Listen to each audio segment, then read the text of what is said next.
আসসালামু আলাইকুম। ঘরে থাকা উপকরণ এবং খুব সহজভাবেই খুবই মজাদার কাঁচা আমের শরবত রেসিপিটা আপনাদের সাথে শেয়ার করব। আশা করছি আপনাদের সবার কাছেই ভালো লাগবে। প্রচণ্ড গরমে দুপুরবেলায় এরকম একটা শরবত জাস্ট অসাধারণ। এটা আসলে বলার মতো কিছু নেই, একবার হলেও বানিয়ে খেয়ে দেখবেন। আর কাঁচা আম ফুরিয়ে যাওয়ার আগেই আশা করব সবাই একবার না একবার এই আমের শরবতটা খেয়ে নেবেন।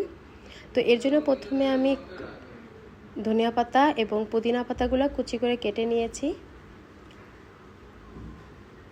আমের এই শরবতটা এক একজন হয়তো বা এক এক রকম করে বানায়, তবে আমার এই শরবতটা আপনারা খেয়ে দেখবেন। মানে এটার টেস্ট সব কিছু এত অসাধারণ যা বলার মতো না।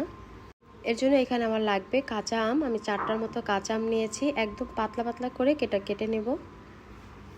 এতে করে ব্লেন্ডারে পেস্ট হতে খুবই সুবিধা হয়।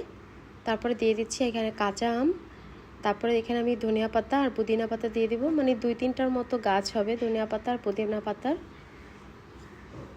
তারপরে দিয়ে দিচ্ছি কাঁচামরিচ। আমি এখানে 3টার মতো কাঁচামরিচ দিয়েছি, তবে আপনারা ঝালটা আপনাদের বুঝে তারপরে দিতে পারেন। একটা লেবুর স্লাইস আমি খুব ভালো করে চিপে রসটা দিয়ে দিচ্ছি লবণ পরিমাণ মতো।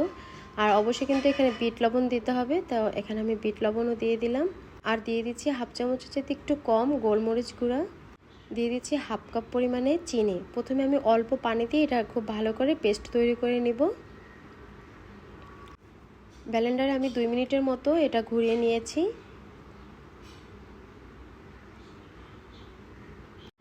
এখন একদম ঘন একটা পেস্ট তৈরি হয়েছে, দেখতে পাচ্ছেন। এখন এর ভিতরে আমি ঠান্ডা পানি দিয়ে দেব।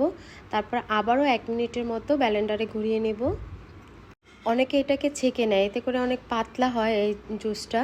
তবে এটা না ছেঁকে যদি এমনি খান একটু গাঢ় হবে, সেটা মুখে লাগবে আর খেতেও ভালো লাগবে। একবার আমার মতো এভাবে বানিয়ে খেয়ে দেখবেন। আর রেসিপি ভালো লাগলে রিকোয়েস্ট থাকলো আমার চ্যানেলটি সাবস্ক্রাইব করার। এখন এর ভিতরে আমি কিছু লেবুর স্লাইস দিয়ে দিচ্ছি।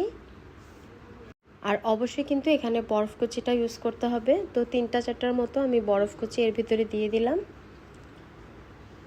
ব্যাস তৈরি হয়ে গেল আমার কাঁচা আমের শরবত।